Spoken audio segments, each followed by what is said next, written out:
You're standing at the checkout line, holding two items. A few years ago, this exact combination, groceries and a small household item, would have felt routine. You wouldn't even think twice. But now, as the cashier reads out the total, there's a slight pause in your chest. You swipe your card anyway. It goes through. And yet, something feels off. You walk out bag in hand, receipt folded without looking. The air outside feels the same. Your salary is technically higher than it was before. You earn more. On paper, you've progressed. So why does it feel like you're slowly falling behind? If this moment feels familiar, it's not because you're bad with money. It's because something subtle has been shifting around you, quietly, consistently, and most people never fully see it. And once you do, it changes how you interpret almost every financial decision you make. Picture your monthly salary as a container. A few years ago, that container felt stable, predictable. You knew roughly how much space your expenses would take up. Rent here, food there, transport, maybe a little left over at the end. Now imagine that same container today. It hasn't necessarily shrunk, but everything you pour into it has expanded. Rent takes up a little more space than it used to. Groceries spill wider than expected. Subscriptions quietly multiply in the background. Streaming, apps, services you barely remember signing up for. You're still pouring the same types of things into the container. They just don't fit the way they used to. And no one really announces this change. There's no moment where life taps you on the shoulder and says, by the way, everything is about to get slightly more expensive, slightly more demanding. It just happens. Gradually enough that you adjust. Subtly enough that you don't question it. Now imagine a different scene. You're sitting at your desk late in the evening. Your laptop is open. A spreadsheet stares back at you, income on one side, expenses on the other. You type in your current salary. It looks decent. Objectively, it's higher than it was 2 or 3 years ago, maybe even significantly higher. But as you start filling in your expenses, something strange happens. The gap, the space that's supposed to represent progress, doesn't grow the way you expected. In some months, it barely exists. In others, it disappears completely. This is the moment where most people start asking the wrong question. What am I doing wrong? But that question assumes the system itself is stable. It assumes the rules haven't changed. And that's rarely true. Let me show you what's actually happening, but in a way you can see. Imagine you're walking on a moving walkway at an airport. At first, it feels easy, effortless even. You're moving forward without thinking about it. Now, slowly, the walkway begins moving in the opposite direction. Not fast enough for you to notice immediately. Just enough that your steps feel slightly heavier. So you adjust. You walk a bit faster, then a bit faster. Eventually, you're putting in real effort just to stay in the same place. That's what your salary is competing against. Not just inflation in the traditional sense, but a combination of invisible forces that quietly accelerate over time. Prices rise, expectations rise, your own definition of normal rises. And your income, even when it increases, is often just catching up, not pulling ahead. There's a psychological layer here that most people never fully articulate. It's called hedonic adaptation. But instead of thinking about it as a concept, picture this. You move into a slightly nicer apartment. The lighting is better, the space feels calmer, maybe there's a balcony now. For the first few weeks, you notice everything. You feel the upgrade. But over time, it becomes normal. The excitement fades, the new standard locks in.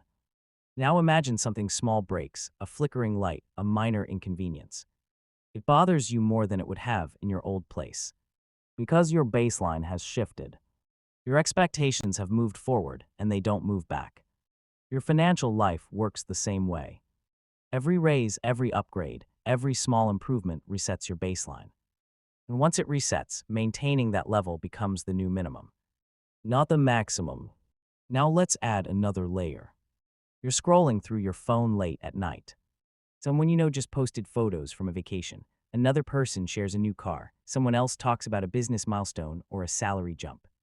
Individually, these moments mean nothing. But collectively, they create a quiet pressure. Not loud enough to feel like envy, but subtle enough to shift your internal standards. This is social comparison in motion. You're no longer measuring your life against your past self. You're measuring it against a constantly updating feed of other people's highlights. And here's the part that's easy to miss. This doesn't just affect how you feel. It affects how you spend. the restaurant you choose, the phone you upgrade to, the lifestyle you slowly adopt without realizing you're adopting it. Your salary didn't shrink, but the version of life it's trying to support quietly expanded. Let's pause here for a second. Because if you're thinking, okay, but I still feel like I should be further ahead, that thought is important. Not because it's entirely accurate, but because it reveals something deeper. You're not just tracking money, you're tracking progress. And progress for most people is supposed to feel visible, tangible. You work more as you earn more, your life should feel lighter, right? But what happens when the effort increases and the feeling of progress stays the same? That's where the frustration comes from. Not the numbers themselves, but the disconnect between effort and experience. Now let me show you a subtle trap that reinforces this cycle. Imagine getting a salary increase. Not huge, but meaningful. At first, you feel relief, maybe even a sense of validation. Then almost immediately, small adjustments begin. You upgrade one or two aspects of your life, not dramatically, just enough to feel aligned with your new income. Better food, slightly higher rent, maybe a new subscription or two. Nothing reckless. Everything feels justified. But here's the catch. These upgrades are often recurring, which means your fixed expenses quietly rise to meet your new income. And over time, they solidify. Now your higher salary isn't creating freedom. It's maintaining a slightly more expensive version of normal. This is lifestyle inflation, but not in the exaggerated way it's often described. It's not about luxury. It's about gradual expansion. And it's incredibly hard to notice while you're inside it. So where does this leave you? Standing in the same place you were before, just at a higher level. Earning more, spending more, feeling roughly the same. And that's the moment where most people either blame themselves or push harder thinking more income is the only solution. But there's a different way to look at this. A quieter, more useful shift. Instead of seeing your salary as the main driver of your financial life, start seeing your baseline as the real variable. Picture two versions of you. In one version, your expenses rise almost automatically with your income. Every increase gets absorbed. Your lifestyle grows in sync with your earnings. In the other version, your baseline moves more slowly. Not frozen, just intentional. When your income increases, part of it upgrades your life, but part of it stays outside your baseline, untouched. Not because you're restricting yourself, but because you're creating space. And that space, more than any specific investment or strategy, is what starts to feel like progress. Let's make this visible. Imagine your next raise. Instead of immediately adjusting your lifestyle, you pause. For a few months, nothing changes outwardly. Same apartment, same routines, same spending patterns. But internally, something shifts. There's a gap now. A visible one. Money that isn't already assigned to maintaining your current life. That gap creates options. Options reduce pressure. And reduced pressure changes how you make decisions. You're no longer reacting to every expense. You're choosing. If this sounds simple, that's because it is. But simple doesn't mean easy. Because you're not just managing money. You're managing expectations, your own and the ones you've absorbed from the world around you. You're deciding what enough looks like before the world decides it for you. And that's a much more psychological process than a financial one. There's one more piece that's worth seeing clearly. Time. Imagine two people earning the same salary. One constantly expands their lifestyle to match it. The other lets their baseline rise more slowly. At the start, their lives look almost identical. Same income, similar choices. But over time, the gap between them isn't just financial. It's emotional.